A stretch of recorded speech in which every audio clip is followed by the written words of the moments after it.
Teman-teman, kita harus mau melepaskan paradigma yang lama untuk masuk di dalam paradigma yang baru. Karena memang Tuhan sudah menyediakannya dalam kehidupan kita.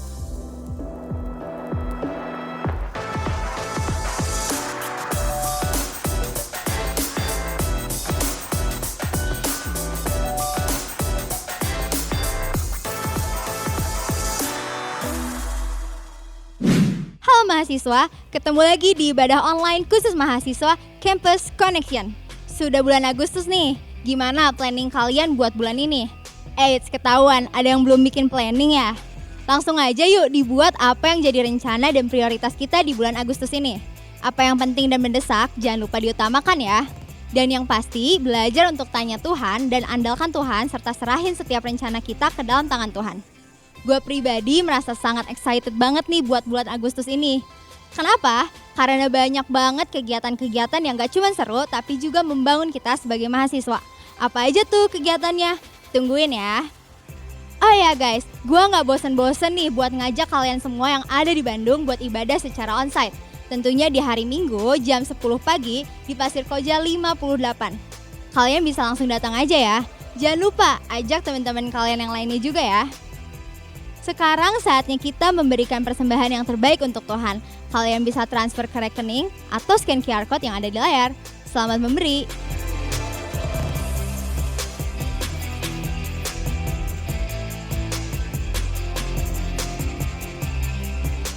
Sekian informasi yang bisa gue sampaikan. Yuk kita siapkan hati dan pikiran kita, juga roti dan anggur untuk perjamuan kudus nanti. Enjoy the service guys. Apa kabar semuanya? Dimanapun kalian berada, gue mau ajak kalian semua buat puji Tuhan kita. Come on, clap your hands.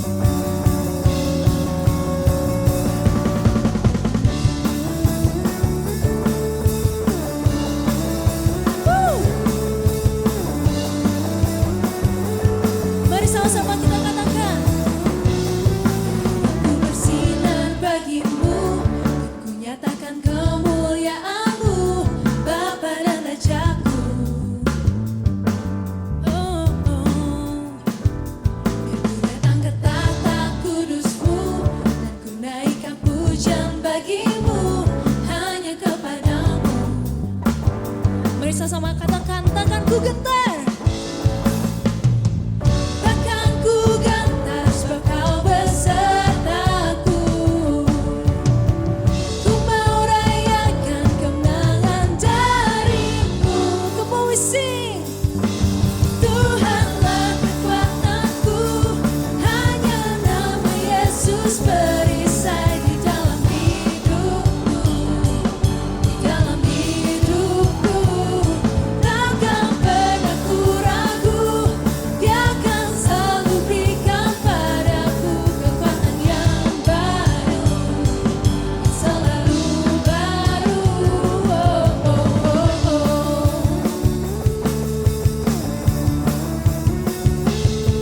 Ku bersinar bagimu, dan ku nyatakan kemuliaan-Mu, Bapa dan Rajaku. Dan ku datang ke tata kudus-Mu, dan ku naikkan pujian bagi-Mu, hanya kepadamu. Mari sama-sama kita katakan. Takkan ku gentar sebab Kau besertaku. Kami mau rayakan kemenangan dari-Mu. Kamu hijau. Tuhanlah kekuatanku, hanya nama Yesus perisai di dalam hidupku. Di dalam hidupku, takkan pernah ku ragu. Dia akan selalu berikan padaku kekuatan yang baru, yang selalu baru.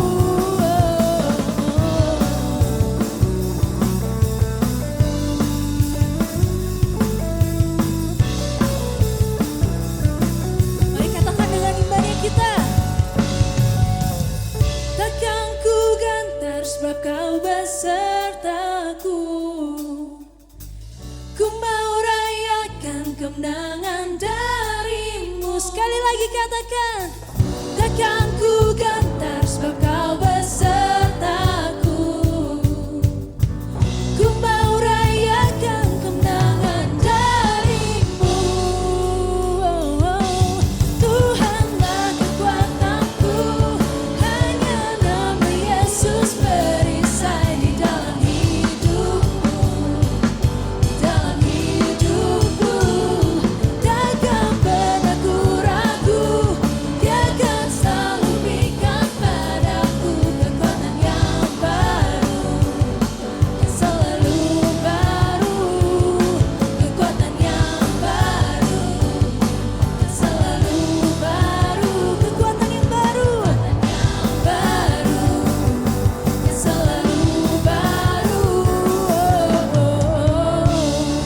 Berikan sorak-sorai yang meriah untuk Tuhan kita. Woo!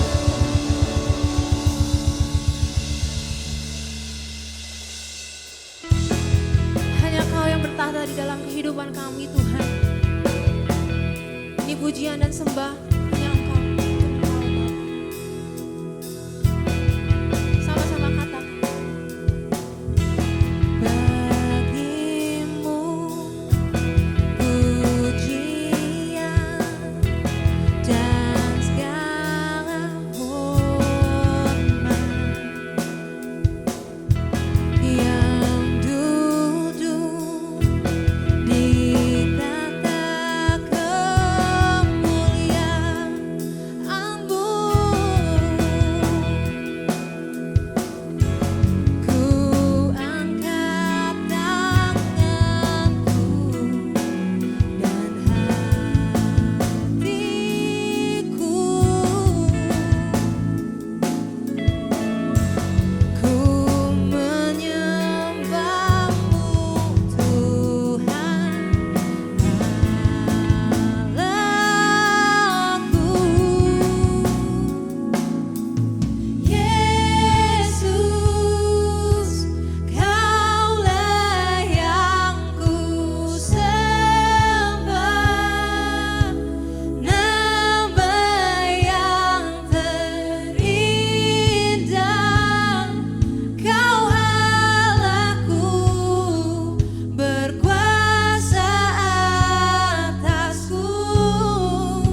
kita akan masuk dalam perjamuan kudus untuk memperingati pengorbanan Yesus di kayu salib untuk menebus dosa kita. Mari kita mempersiapkan roti dan anggur perjamuan kudus.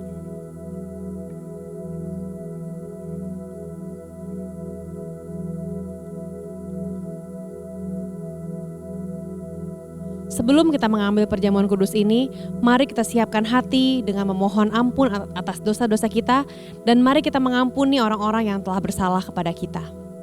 Mari kita angkat roti ini dengan penuh ucapan syukur, sebab apa yang telah kuteruskan kepadamu telah aku terima dari Tuhan, yaitu bahwa Tuhan Yesus pada malam waktu ia diserahkan, ia mengambil roti dan sesudah itu ia mengucap syukur atasnya.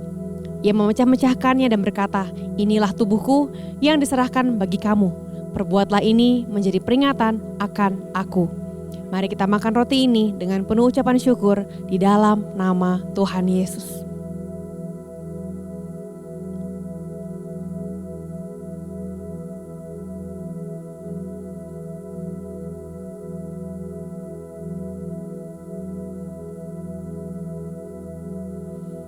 Demikian juga ia mengambil cawan sesudah makan, lalu berkata, cawan ini adalah perjanjian baru yang dimateraikan oleh darahku. Perbuatlah ini setiap kali kamu meminumnya, menjadi peringatan akan aku. Sebab setiap kali kamu makan roti ini dan minum cawan ini, kamu memberitakan kematian Tuhan sampai ia datang. Mari kita minum anggur ini dengan penuh ucapan syukur karena kasih Allah yang sangat besar yang dinyatakan bagi kita.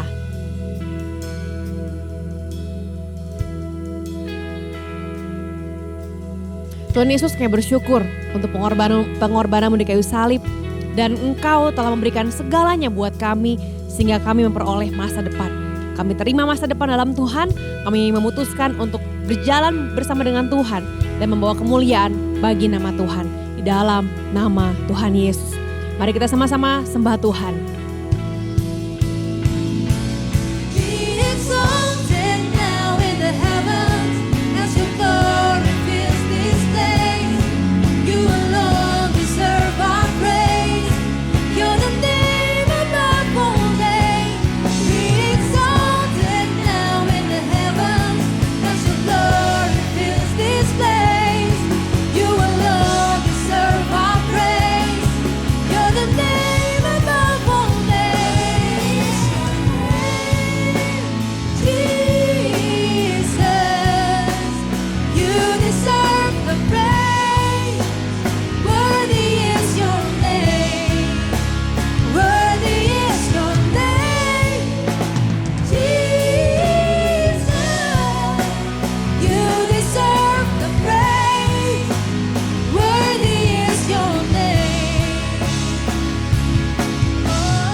Halo teman-teman semua, senang berjumpa lagi di dalam bulan Agustus. Ya, bulan yang baru, ada kesempatan yang baru. Dan kita bersyukur untuk perjamuan kudus yang tadi kita lakukan.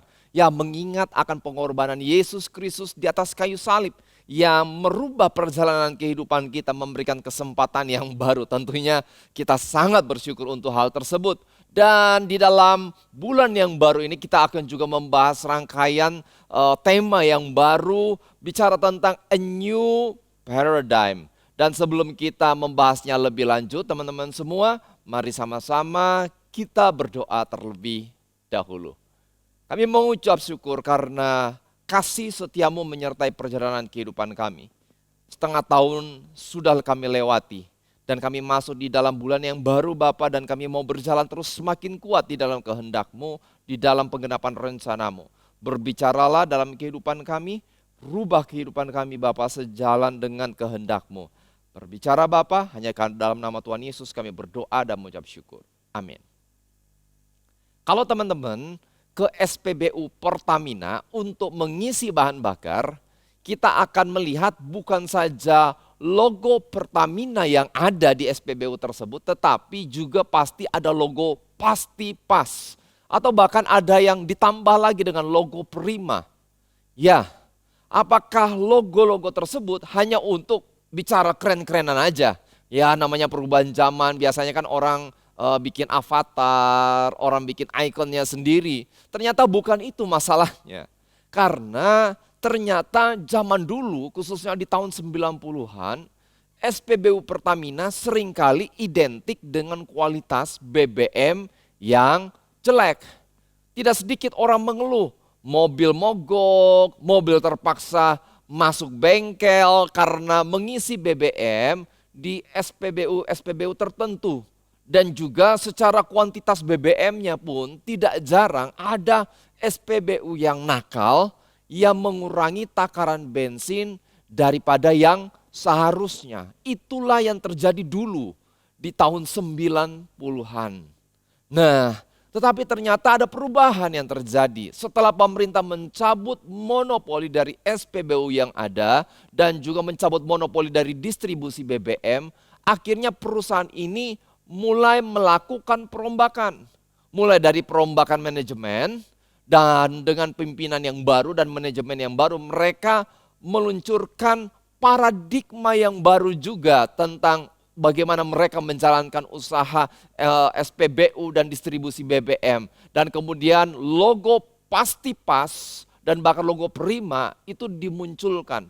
Di mana SPBU dengan logo Pasti Pas, maka kualitas dan kuantitas BBM-nya itu benar-benar diawasi sehingga konsumen merasa aman untuk mengisi bahan bakar di SPBU tersebut. Itu asal muasalnya kenapa kita biasanya melihat logo Pasti Pas. Ya, terjadi perubahan yang luar biasa dalam kehidupan perusahaan Pertamina. Dari tidak dipercaya menjadi dapat dipercaya. Dari kurang laku menjadi laku. Kenapa itu bisa terjadi? Karena ada paradigma yang baru. A new paradigm. Demikian pula dengan kehidupan kita.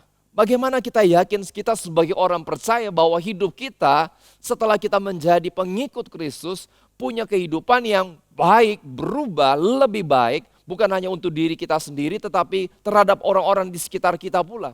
Bagaimana dengan kekristenan kita bahwa hidup kita semakin hari semakin berkualitas. Berbeda daripada diri kita yang lama. Bagaimana kita bisa punya paradigma yang baru atas kehidupan kita. Hal ini yang penting sekali untuk kita renungkan, kita refleksikan terhadap kehidupan kita. Nah, bicara tentang paradigma yang baru atas kehidupan kita, maka kita bisa melihat pembelajarannya dari surat Rasul Paulus kepada seorang yang bernama Filemon. Dan dari kisah yang dituliskan, dalam perbincangan di dalam surat tersebut, kita bisa melihat bagaimana seseorang bisa punya paradigma yang baru dan hidupnya mengalami perubahan. Dan ini yang akan menjadi teladan bagi kita.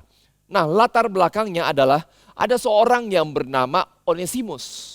Onesimus adalah seorang budak dari seorang Kristen yang bernama Filemon yang tinggal di Kolose. Nah, satu hari Onesimus memutuskan untuk melarikan diri. Dan bahkan sebelumnya kemungkinan besar dia mencuri harta milik Filemon, tuannya tersebut.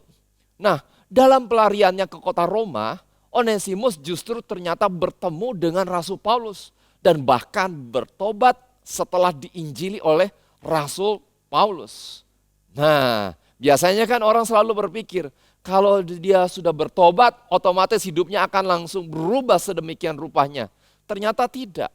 Ada perjalanan di mana Rasul Paulus menuntun Onesimus untuk mempunyai paradigma yang baru di dalam kehidupannya. Nah, setelah itu ketika Rasul Paulus dipenjara, ternyata Onesimuslah yang terus melayani Rasul Paulus. Tetapi Paulus sadar, Onesimus harus menyelesaikan masalahnya dengan Filemon. Tidak cukup hanya menerima Tuhan Yesus sebagai Tuhan dan Juru Selamat. Apa yang dia percayai haruslah diwujudkan dalam kesehariannya. Nah, dalam surat Filemon inilah menjadi surat pengantar dari Onesimus yang baru, Onesimus yang menjalani hidup dengan paradigma yang baru, yang perlu kita miliki juga di dalam kehidupan pribadi kita. Filemon pasal yang pertama, ayat yang ke-9b sampai ayat yang ke-18, saya akan bacakan agak panjang sedikit, tetapi kita bisa bersabar dan kita bisa agak belajar banyak nih dari apa yang akan saya bacakan. Ayat 9b, aku Paulus yang sudah menjadi tua, lagi pula sekarang dipenjarakan karena Kristus Yesus, mengajukan permintaan kepadamu. Kepada siapa? Filemon. Mengenai anakku yang kudapat selagi aku dalam penjara, yakni Onesimus. Dahulu memang dia tidak berguna bagimu, tetapi sekarang sangat berguna baik bagimu maupun bagiku. Dia kusuruh kembali kepadamu. Dia, yaitu buah hatiku. Sebenarnya aku mau menahan dia di sini sebagai gantimu untuk melayani aku selama aku dipenjarakan karena Injil. Tetapi tanpa persetujuanmu aku tidak mau berbuat sesuatu. Supaya yang baik itu jangan engkau lakukan seolah-olah dengan paksa, melainkan dengan sukarela. Ayat yang ke-15. Sebab mungkin karena itulah dia dipisahkan sejenak daripadamu, supaya engkau dapat menerimanya untuk selama-lamanya. Bukan lagi sebagai hamba, melainkan lebih daripada hamba, yaitu sebagai saudara yang kekasih. Bagiku sudah demikian, apalagi bagimu, baik secara manusia maupun di dalam Tuhan. Kalau engkau menganggap aku temanmu seiman, terimalah dia. Maksudnya terimalah Onesimus seperti aku sendiri. Dan kalau dia sudah merugikan engkau ataupun berhutang padamu, tanggungkanlah semuanya itu kepadaku. Teman-teman, di dalam memahami kehidupan yang baru, karena kita menerima Yesus Kristus sebagai Tuhan dan Juru Selamat, kita seringkali menggunakan kata keselamatan. Sehingga orang yang sudah dilahirkan di dalam kehidupan yang baru biasanya disebut sebagai orang yang telah selamat. Itu istilah yang biasanya kita pakai. Nah, bagi kita kata selamat ini terasanya sudah kita pahami sepenuhnya. Tetapi belum tentu. Sebenarnya bisa jadi kita hanya memahami keselamatan dari Allah tersebut hanya sebagian daripada keseluruhan yang Tuhan maksudkan. Apakah keselamatan itu? Apa hanya sekedar dijamin untuk masuk surga? Ternyata Alkitab berbicara tentang kata selamat ini menyangkut juga dua sisi yang bisa kita pelajari dari percakapan ataupun dari surat yang dituliskan oleh Rasul Paulus kepada Filemon. Yaitu bicara yang pertama, keselamatan itu bicara tentang keselamatan dari hukuman dosa. Karena kita percaya melalui pengorbanan Yesus Kristus di atas kayu salib, ternyata Tuhan telah menanggung hukuman dosa kita. Dan dengan jalan itu Dia mengampuni kita yang berdosa ini dan bahkan membebaskan kita dari hukuman dosa. Kita tahu hukuman dosa adalah maut. Itu yang harusnya kita pikul. Tetapi ternyata telah ditanggung oleh Tuhan Yesus di atas kayu salib. Kita yang percaya kepadanya tidak akan binasa, melainkan beroleh hidup yang kekal. Nah, gambaran hal ini bisa kita lihat juga di dalam pembahasan di dalam ayat yang ke-17 maupun juga ayat yang ke-18. Ketika Rasul Paulus meminta agar Filemon menerima kembali Onesimus. Ayat yang ke-18, dan kalau dia sudah merugikan engkau ataupun berhutang kepadamu, tanggungkanlah semuanya itu kepadaku. Artinya permintaan dari Rasul Paulus kepada Filemon yaitu untuk membebaskan Onesimus dari tuntutan karena telah melarikan diri dan merugikan tuannya. Ya, kebebasan dari hukuman yang dialami oleh Onesimus ini menggambarkan keselamatan kita dari hukuman dosa yang seharusnya kamu dan saya tanggung. Demikianlah anugerah Allah di dalam Kristus Yesus yang menyelamatkan kita dari hukuman dosa. Saya harap kita menjadi terbuka nih pemikiran kita bicara tentang kehidupan kekristenan kita.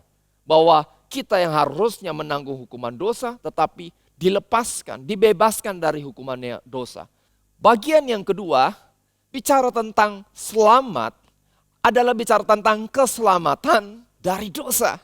Ya, ini lebih keren lagi karena kita bukan hanya dibebaskan dari hukuman dosa, tetapi kita pun dibebaskan dari ikatan dosa. Itulah yang dialami oleh Onesimus.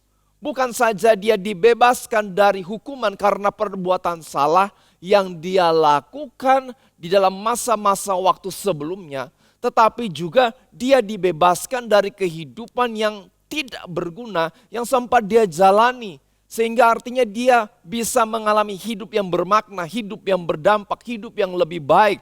Dia boleh mengalami kesempatan yang baru di dalam kehidupannya. Filemon 1 ayat yang ke-11 dikatakan seperti ini. Rasul Paulus katakan, dahulu memang dia tidak berguna bagimu.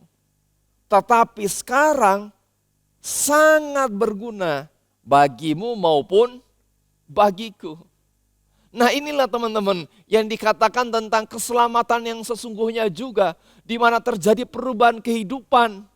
Bukan cuma selamat untuk masuk surga, tetapi kamu dan saya mengalami perubahan kehidupan dari hidup yang dulu tidak berguna alias sia-sia, hidup menjalani kehidupan yang penuh dosa, menjadi hidup yang berguna.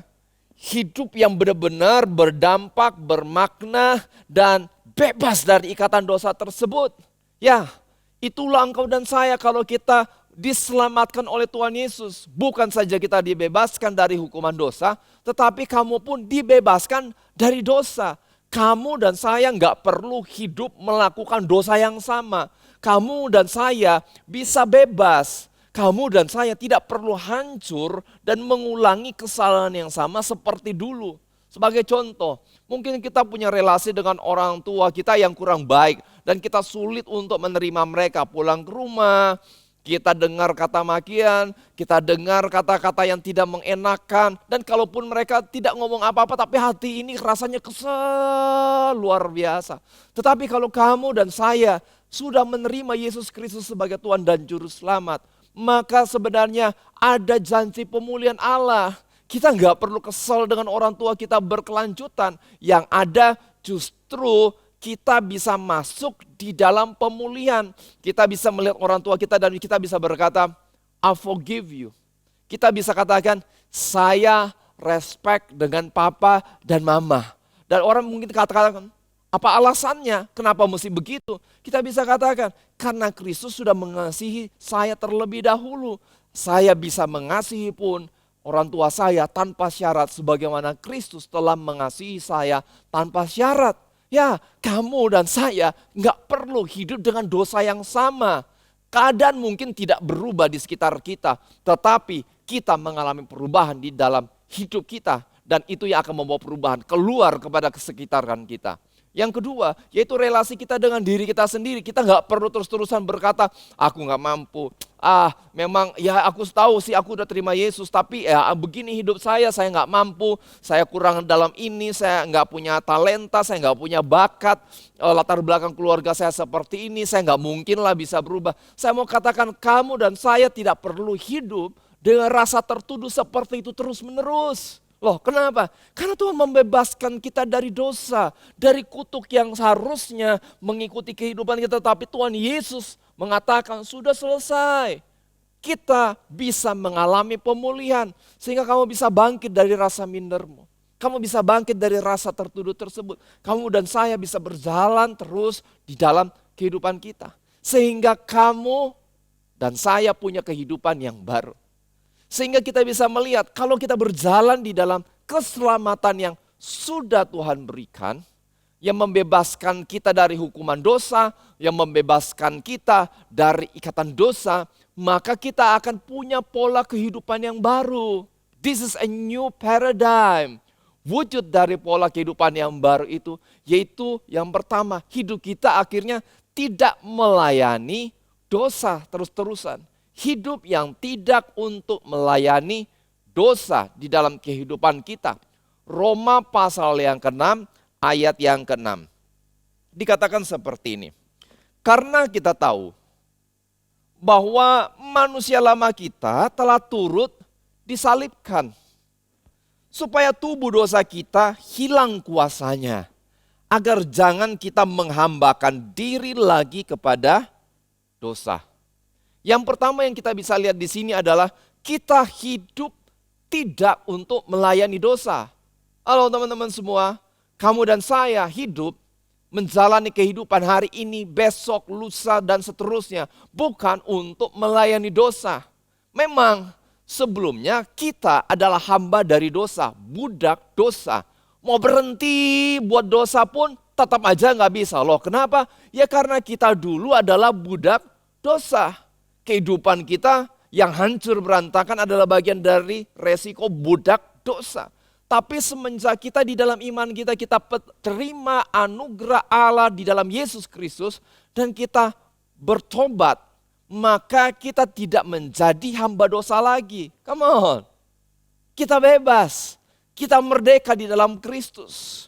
Nah, masalahnya ada banyak orang Kristen udah diselamatkan, tetapi pola pikir, paradigmanya tetap bicara tentang melayani dosa. Zaman sudah berganti, semestinya orang lain sudah maju, tetapi kita hanya sendiri kadangkala paradigma kita tidak berubah. Seolah-olah seperti ini, dosa jadi identitas. Ya, seringkali itu yang terjadi. Satu kali setelah ibadah mahasiswa, maka biasanya kami punya kesempatan untuk mendoakan teman-teman mahasiswa yang butuh untuk didoakan kurang lebih 15 menit. Ada namanya encounter minutes. Nah, seorang pelayan datang maju ke depan dan minta didoakan oleh saya. Kemudian sesudah saya doakan dia, saya bertanya, gimana, ada yang mau disampaikan? Kemudian dia katakan, iya kak, saya salah. Saya tanya, kenapa? Iya, kemarin saya bertengkar dengan orang tua saya untuk satu hal. Dan karena saya emosi, saya jadi memaki mereka. Saya anak kurang ajar. Itu perkataan dia, saya anak kurang ajar. Dia seolah-olah mengatakan bahwa kesalahan yang dia lakukan menjadi identitas dia. Dia katakan dengan saya anak kurang ajar. Saya balik omongkan kepada dia. Saya katakan kamu anak yang dikasihi Tuhan. Itulah kebenaranmu, itulah identitasmu. Kamu melakukan kesalahan, iya. Tetapi kamu bukan anak kurang ajar. Matanya langsung melotot mendengar kebenaran tersebut. Ya, karena seringkali dosa itu saking seringnya kita lakukan dan kemudian kita percaya begitu saja tentang cap dosa itu di dalam kehidupan kita. Lah kalau dosa jadi identitas kita, apa semua tindakan kita nggak akan terus mengikuti identitas kita tersebut? Come on, kita ditebus oleh Kristus. Kita punya identitas yang baru. Kita dibuat oleh Allah, diciptakan baru di dalam Kristus Yesus. Kita punya identitas yang baru di dalam Yesus Kristus. Jangan percaya dengan kebohongan tersebut. Menyesuaikan atau mencocokkan diri dengan kesalahan yang kita buat. Kamu mungkin buat kesalahan, tetapi bukan berarti kamu orang yang seperti itu. Ya, kamu mungkin pernah gagal, tetapi kamu bukan orang gagal. Aduh kak, lepas dari mabok, miras, aduh sulit banget, saya memang pemabok. Saya mau katakan dengan jelas, kamu bukan pemabuk. Jangan pakai itu sebagai identitas di dalam kehidupanmu. Rubah, ketahuilah bahwa engkau ada di dalam Kristus, telah ditebus. Dan karena engkau telah ditebus, maka berubahlah dengan paradigma yang baru bahwa kamu sudah ditebus. Kamu bukan hamba dosa lagi. Nah, yang kedua biasanya yang terjadi, dosa itu jadi kebiasaan. Saking biasanya, jadi nyaman dengan dosa ini. Ya, berbuat dosa pun hati nurani seolah-olah diam. Antong aja, nyaman aja dengan dosa. Nah ini yang kita perlu evaluasi dengan kebiasaan kita sehari-hari. Seringkali kita jadi orang percaya bertahun-tahun, tetapi kita nggak mau lihat kembali. Jangan-jangan kalaupun sudah melayani sekian tahun, tetapi ada saja kebiasaan saya yang harusnya dirubah dan tidak sesuai dengan kehendak Tuhan. Pada tahun 2000-an di kalangan anak mahasiswa Bandung terkenal ada tempat makanan yang hits, murah meriah, namanya nasi goreng sampah. Kenapa disebut nasi goreng sampah? Karena gerobak nasi goreng tersebut diparkir dekat tempat pengumpulan sampah warga yang ada. Jadi ketika kita duduk sesudah memesan nasi goreng dan kita harus menunggu pesanan nasi goreng tersebut kurang lebih mungkin 10-15 menit, semilir angin bertiup membawa bau sampah itu sampai ke hidung kita. Jadi sambil nunggu dengan teman-teman yang lain, saya jadi bertanya-tanya nih, kok tempat ini laku loh ya? Ini kan tempat dekat bau sampah, baunya nggak enak. Tetapi anehnya makin malam makin ramai. Dan rupanya setelah saya coba jalanin, setelah pesan, duduk 10-15 menit, lama-lama bau sampah itu jadi mulai nggak berasa lagi. Alias hidung ini sudah beradaptasi dengan bau sampah yang ada. Jadi waktu makan pun ya enak aja tuh, gitu. Kurang lebih seperti itu yang terjadi. Karena terlalu sering ada dekat sampah, bau sampah pun sudah tidak tercium busuk. Karena terlalu sering dengan dosa, akhirnya kita jadi nyaman dengan dosa. Nah ini yang bisa terjadi dengan pola pikir kita. Kita sudah terima Tuhan Yesus, tetapi kita terlalu nyaman dengan pola pikir yang lama. Teman-teman, jangan kompromi.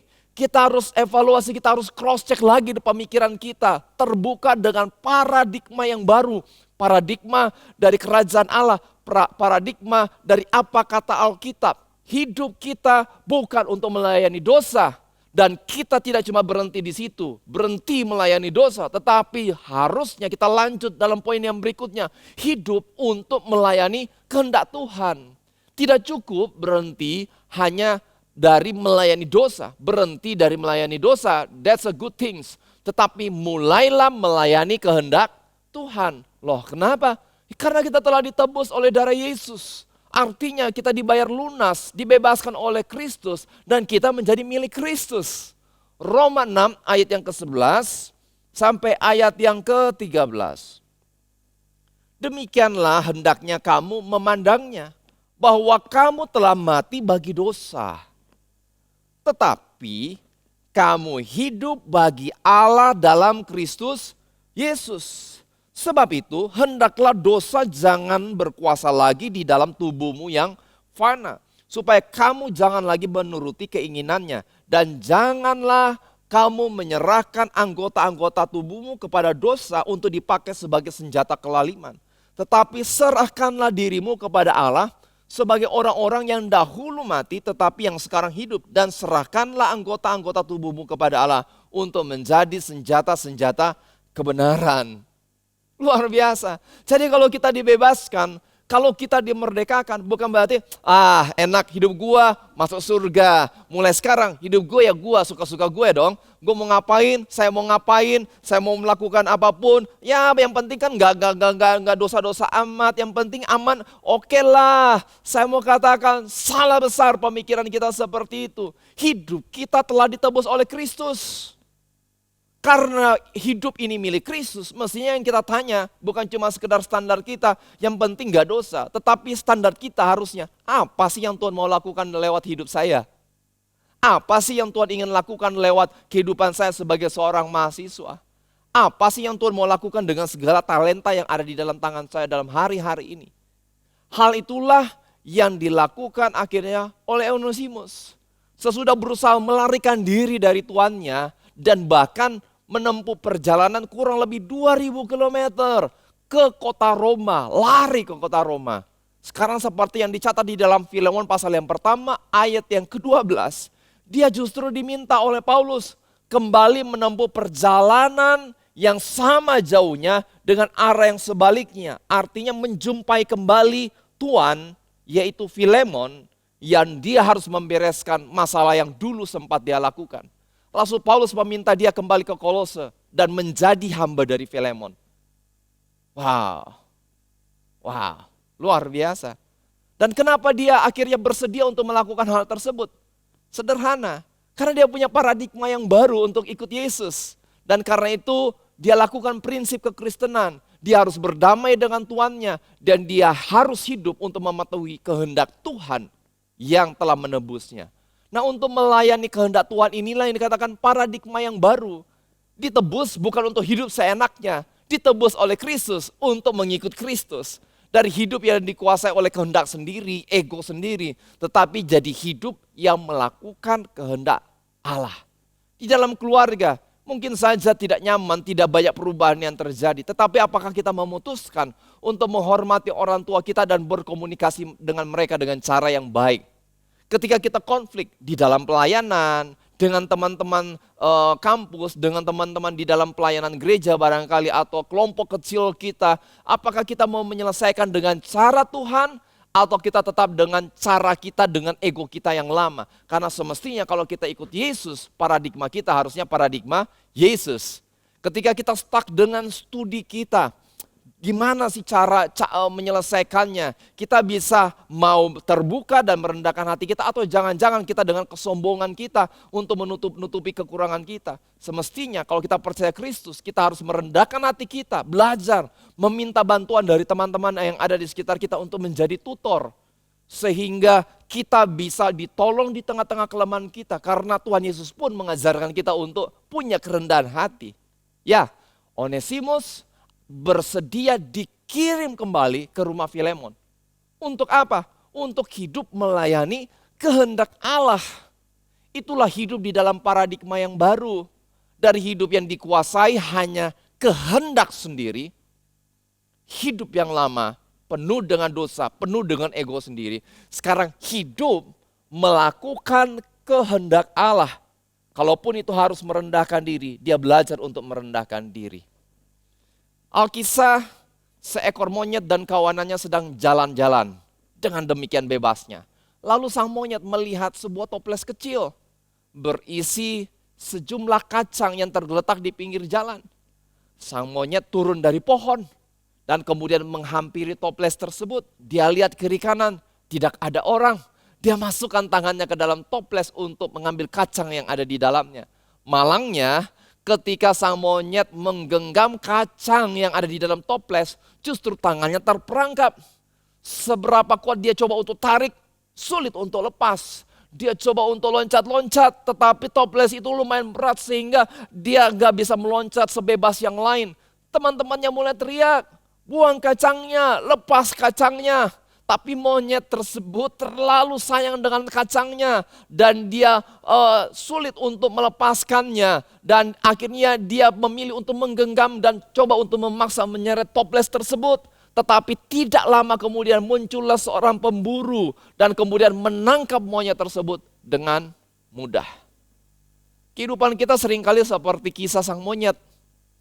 Semestinya bebas karena anugerah Kristus yang sedemikian luar biasanya menebus kita, menyelamatkan kita.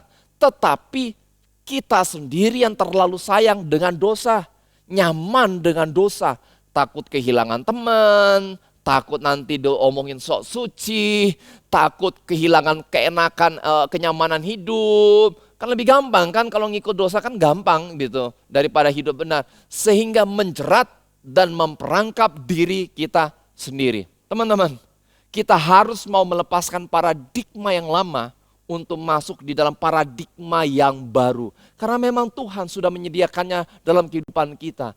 Itulah yang Tuhan siapkan bagi setiap kita yang menerima Yesus Kristus sebagai Tuhan dan Juru Selamat. Inilah yang dinamakan keselamatan yang sejati. Kamu dan saya dibebaskan dari hukuman dosa, tetapi juga kamu dan saya dibebaskan dari ikatan dosa. Ya, kamu dan saya semestinya menikmati kehidupan yang jauh lebih baik daripada kehidupan kita di masa lampau di dalam dosa tersebut. Tuhan sudah menyiapkannya. Relasimu dengan keluarga bisa diperbaharui. Relasi dengan dirimu sendiri pun Tuhan perbaharui. Relasi dengan sesama pun Tuhan perbaharui.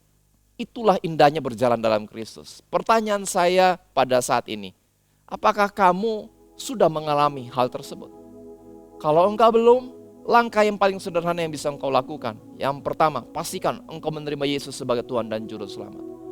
Yang kedua, kalaupun belum, walaupun engkau sudah terima Yesus sebagai Tuhan dan Juru Selamat, cek hati kita. Jangan-jangan kita sudah diselamatkan tetapi paradigma kita masih paradigma yang lama. Dan kita gak belajar untuk terbuka, dikoreksi dan mengambil paradigma yang baru yang datangnya daripada Kristus Tuhan. Kalau engkau itu orangnya, mari ikut doa saya bersama-sama. Tuhan Yesus, siang hari ini kami minta ampun atas setiap dosa kami. Kami katakan kami mau bertobat dari setiap kebiasaan kami yang lama. Kami bertobat dari setiap dosa-dosa kami. Dan hari ini Bapa kami berkata ya kepada Engkau, ya kepada kehendak-Mu. Jadilah Engkau Tuhan dan Juru Selamat atas kehidupan kami. Dan hari ini kami minta tolong perbaharui Tuhan pola pikir kami. Selidiki hati kami. Kalau ada yang kami sembunyikan, ada prinsip yang salah, ada pemikiran lama yang salah yang tidak sesuai dengan kehendak Tuhan. Tuhan angkat Tuhan dan ceritakan, kasih tahu kepada kami dan kami katakan kami mau bertobat dari pola pikir kami yang lama. Dan hari ini kami minta Tuhan anugerahkan kami pola pikir yang baru, a new paradigm itu Bapa di dalam kehidupan kami. Apapun yang menjadi latar belakang kami mau katakan semuanya kami anggap sampah. Dan kami mau katakan kami mau menerima yang paling berharga yang datangnya daripada Tuhan. Jadilah kehendak-Mu Bapa atas setiap kami. Dan saat ini Bapa, hamba mau berdoa melepaskan berkat atas setiap kehidupan teman-teman dimanapun mereka berada. Berkati Bapa dengan damai sejahtera, sukacita yang datangnya daripada Allah, yang memperbaharui mereka, memberikan semangat yang baru, hikmat yang datangnya daripada Allah, memampukan mereka untuk mengambil keputusan yang sesuai, yang sejalan dengan kehendak Allah. Dan juga kasih Kristus yang melampaui segala akal itu memenuhi setiap teman-teman semua. Kemanapun mereka pergi, mereka membawa pendamaian yang datangnya daripada Allah. Tuhan memberkati setiap mereka Tuhan dengan kesehatan, dan juga Tuhan yang memberkati mereka secara keuangan, apapun yang dibutuhkan oleh kehidupan pribadi mereka, keluarga mereka, Tuhan yang memberkati dengan limpah. Kami menyerahkan semuanya Bapa, hanya di dalam nama Tuhan Yesus kami berdoa dan mengucap syukur. Amin. Bagi teman-teman semua yang membutuhkan doa ataupun konseling lebih lanjut, kalian bisa scan QR code yang ada di bawah ini. Para pelayan dengan senang hati akan mendoakan dan juga menghubungi teman-teman semua. Dan Tuhan Yesus memberkati.